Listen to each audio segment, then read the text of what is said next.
آج جس عنوان کی طرف ہم نے گفتگو کرنا ہے وہ ہمارے معاشرے کا ایک بدترین گناہ، جس کو اب گناہ سمجھا ہی نہیں جاتا ہے، جسے ہم گالم گلوچ کہتے ہیں، گالی گلوچ کہتے ہیں۔ یہ ایک ایسا گناہ ہے کہ جس کی طرف ہماری توجہ نہیں ہے۔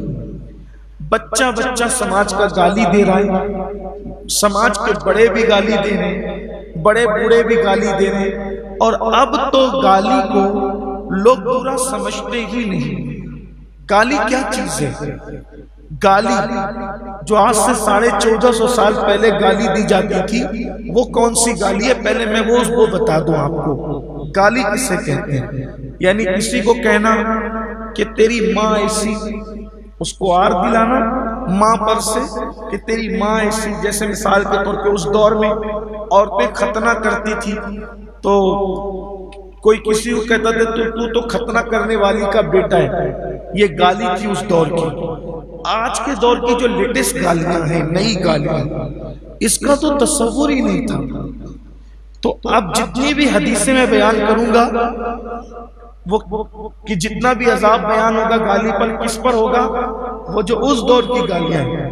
یہ تو آپ جو بک رہے ہیں اس کا تو شمار ہی نہیں، جو ہمارے معاشرے میں گالی دی جا رہی ہے اس کا تو شمار ہی نہیں ہے۔ شاید رسول اللہ کے دور کے لوگوں نے اس کا کبھی تصور بھی نہیں کیا ہوگا کہ کوئی مسلمان یہ بھی کہے گا۔ آپ جو کہہ رہے ہیں وہ مسلمانوں کی بولی نہیں ہے اور اس کو گالی بھی نہیں سمجھ رہے، آپ کے بچے بھی کہہ رہے ہیں، پورا معاشرہ ہی کہہ رہا ہے۔